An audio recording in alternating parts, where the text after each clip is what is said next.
Okay, so I'm recording this section here as instructions for the midterm evaluation. So as I said, it's a paper that consists of 3 questions you're required to answer all. You would be required to use your normal assignment formatting for academic papers, which I am asking you to use the APA format, double spacing, double line spacing, so and a clear readable font. And where necessary, use appropriate citation formats, which is the APA formats. Now the paper is marked out of 65% and it will count towards 20% of your final grade. Now, this means that between the first assignment that you've done, which is your group presentation, and this document here that you're going to compile, will in fact amount to 50% of your overall grade. So it's a good idea to put in some time with this assignment.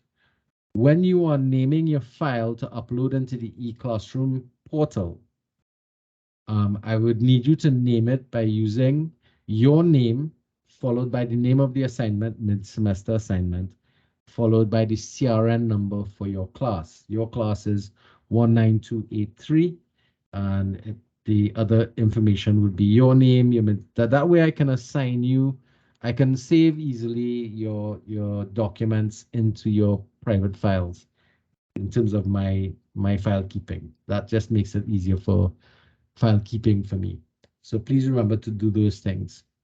Now, the questions are based upon the content that we've gone through in the class.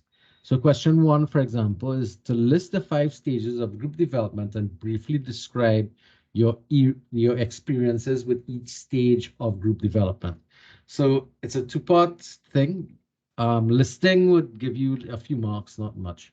But what I'm very interested in is what reflect upon your experiences with each of the stages.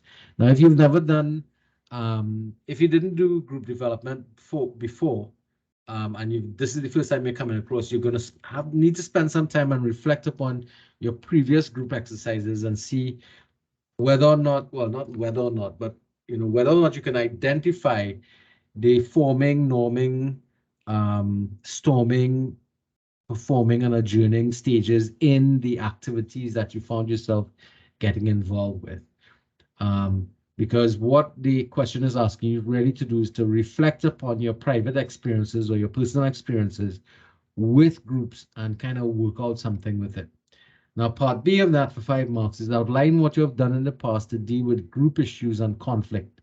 Compare them to the recommendations from the text that dealt with group conflict and look at synthesizing what you might do differently in the future. So again, you're reflecting on past experiences and looking at what the text says in terms of trying to deal with conflict, work out what you might like to do about it, or how you might do things differently in the future, if anything at all. Now, the next question has to do with chapter 6 of the primary textbook. That's the leadership textbook. The Connives, Lucas, and McConaughey textbook. That's the Exploring Leadership. It proposed 8 assumptions about ethical leadership that are central themes in the study and practice of ethical leadership. Now, for simple 2 marks, explain what ethical leadership is, and you'd find that from the text itself.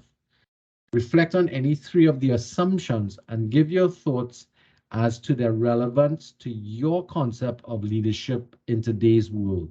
Support your response with current examples of leadership behaviors around us today.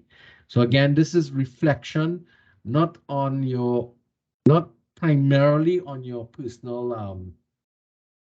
It means you have to understand what the assumption means and try and see how it's relevant to what you see or how you perceive leadership in the world around you. So I expect to see you speaking about other people that you've interacted with in leadership capacities, either as a leader yourself or as a follower. In this case here, if you look at it from the position of being a follower, it might make more sense, that should thing. And then write about those 3 things.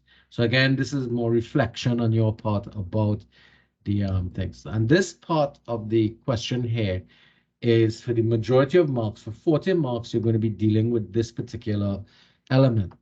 Think of an ethical dilemma you're faced and somehow or were somehow involved with. Work through that dilemma using the ethical decision-making models identified by Kidder in chapter 6 of the same textbook that we talked about. Now, that model is the decision-making model that we talked about. I don't know if you all remember it.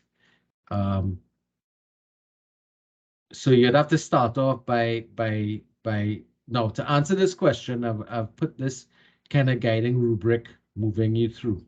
All right.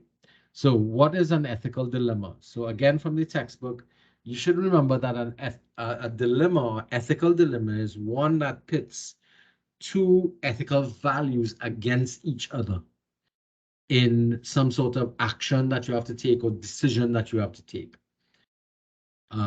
So that's basically kind of like a definition that we're looking for in terms of what is an ethical dilemma. List and describe the 4 ethical dilemma types or paradigms. So the paradigms were like short-term versus long-term, individual versus community. I always have problems remembering these.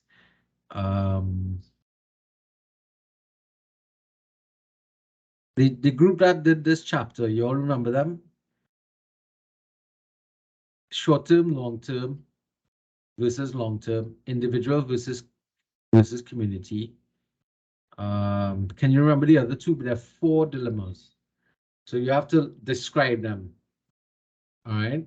Next question is describe the 3 ethical decision-making models that Kidder talks about. Now, Kidder talked about the 3 ethical decision-making models as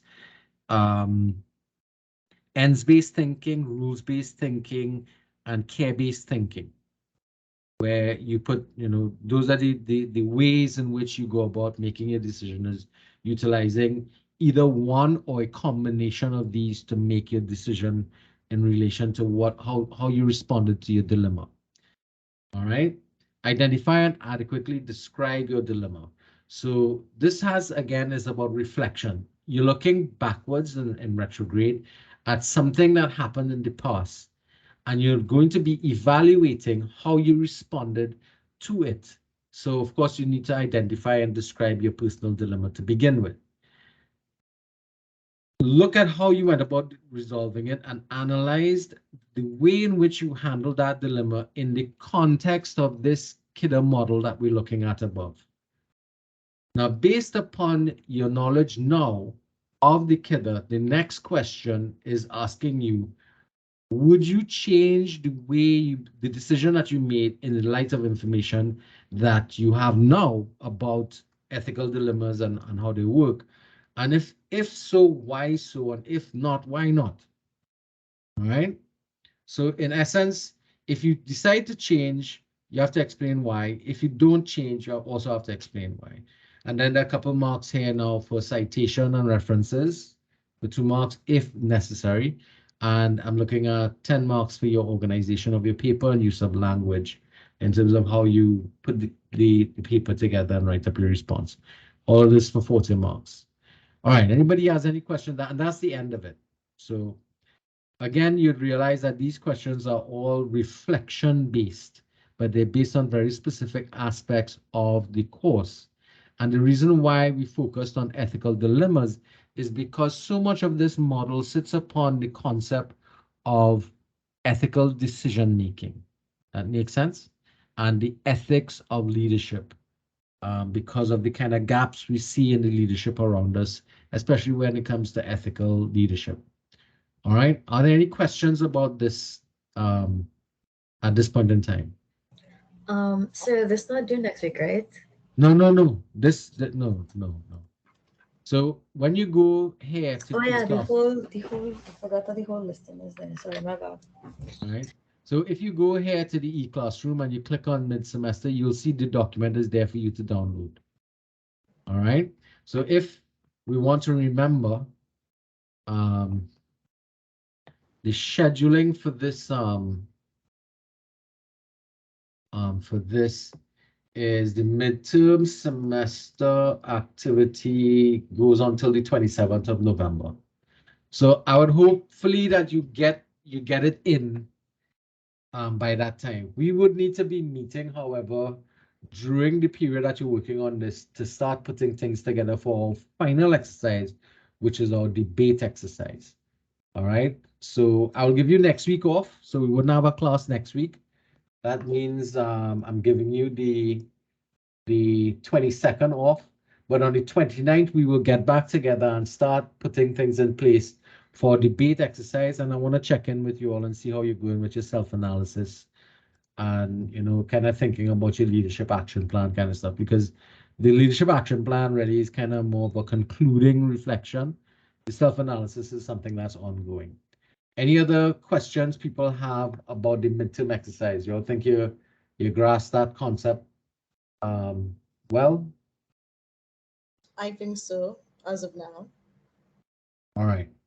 So if that's the case, anybody else has any questions they wanted to ask? I mean, I'm want to be careful here because, but again, once again, if you do have questions, you can always message me and ask about, you know, for clarification and stuff like that. But I'd recommend that you go back to those chapters on your own and read them, because that way you know, even though you can go and look at the presentations that other students made, it might be a good idea to actually go back to those chapters. That'll be the chapter on groups and teams, especially the section on group development, forming, norming, storming, and make sure you understand that. And chapter 6 out of the main textbook that we've been using. All right. Okay. So if there are no questions, Terry? Just one question regarding another thing that we have. What's that? Another assignment regarding the self-reflection. I've been working on that, and as of now, I've been making good progress. But my answer is they're a bit short, considering I know that we still have some time for this until, like, I think January to hand up the self-reflection. I'm wondering if there's like a specific length, or do No, you want there's no to? length, because for every individual, the reflection is based upon how far into your life and how detailed a reflection you want to write. I can't put a word limit on it. But if you're a bit thin, you might not be thinking deep enough. You might not be reflecting enough, because there should be some substance to your work, especially if you want your work to mean something to you. Now, it's not so much it's not so much of the content that I'm looking at, or the quantum of your content, but the quality of your reflections that I'm looking at. Because what you remember you're doing with those questions is that you are reflecting on who you are as a person and how you've arrived at being the person you are. That's not necessarily going to be an easy thing to work through. Right. So I expect that there will be some depth to your analysis. So that's what I'm looking for. And yes, you have until January. I think the date I have for that is The 17th, I think. 17th of January. Yeah, to send in all those things next year. So it means I'm hopefully giving you a lot of time to really put some time into it. But what it requires is some serious thinking and reflection time, and that may be a difficult thing given the rush of your life. Putting aside time for reflection is always going to be a challenge given the nature of our lives. You know, work, school, study, family. You have Christmas coming up, so all these things are distracting you. But in order to really write up a good self-analysis, despite all the tools that we have there, you're going to require time to sit and think and write and reflect upon your life and really try to, you know, think through the process of, you know, why am I the way I am now? Sir, I don't have a question, but I have a favor to ask because I really need to get back to work. Because I do these classes on work time. And I really wanted to ask if our group could get the evaluation thing first if the other group doesn't mind. Because I really need to leave. All right. Well, how does the other group feel? Could I speak to the last group that presented first, and then I'll come back to you guys?